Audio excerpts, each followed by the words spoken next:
A 4-year-old self-identified Hispanic boy was brought to the outpatient clinic by his parents due to a 3-week history of progressive lethargy, intermittent low-grade fevers, and refusal to walk due to deep aching pain in his bilateral lower extremities. His parents also note a recent appearance of scattered small dark spots on his legs. He has no significant past medical history, takes no daily medications, and he has no known sick contacts or recent travel history. On physical exam, he appears pale and fatigued. His temperature is 100.8.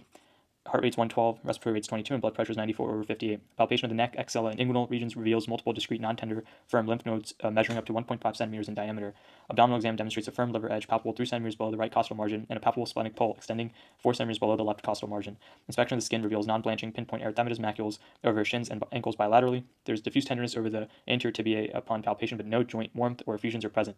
Initial lab evaluation demonstrates a hemoglobin of 7.8 and a platelet count of 42,000, which of the following is the most appropriate next step. So these vignettes are actually really confusing to me, but there's a very easy way to remember what to sort of focus on. So I'm going to go ahead and highlight some important features here. And so here we have what seems like lymphadenopathy. Here it's describing a liver edge that's palpable and a spleen that's palpable. Typically, if these are in normal size, these should not be palpable. So the fact that they're palpable tells me there's some hepatosplenomegaly as well. So we have two things, lymphadenopathy, hepatosplenomegaly, and then the skin lesions show pinpoint erythematous macules over the shins and ankles. So this tells us that there's these pinpoint dots. This could be signs of this thrombocytopenia that's there, but those are the two other big findings here. There's low hemoglobin, there's low platelets, and then there's hepatosplenomegaly and lymphadenopathy in this 4-year-old boy.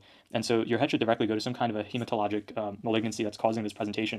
You can sort of suspect that there's some kind of pancytopenia here as well, just because you see two of the lineages down. And furthermore, you can tell that this fever that's here is not due to any kind of infection at this point, because while his tibia are tender, there's no joint warmth or effusion, so that makes you less likely to think that that's some kind of a fever from some kind of infection. So there's really no infection at hand to treat right now. All you see is this presentation of some kind of a hematologic malignancy, and so then you focus on what the age group is. Here it's a 4-year-old boy. Anywhere around 2 to 5 years of age, and those common malignancy you see, hematologic speaking, is going to be ALL, so acute lymphoblastic leukemia.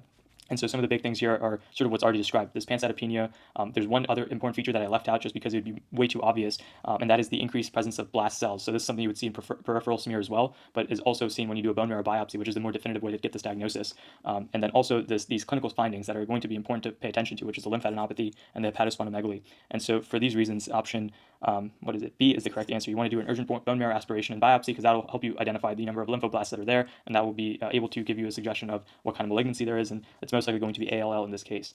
You would do option A if you're treating some kind of iron deficiency anemia. Clearly, this is not an isolated iron deficiency. There's clearly other things at hand here. 10-day course of amoxicillin would be appropriate in the case of some kind of infection. Again, that's not the overwhelming presentation in this case.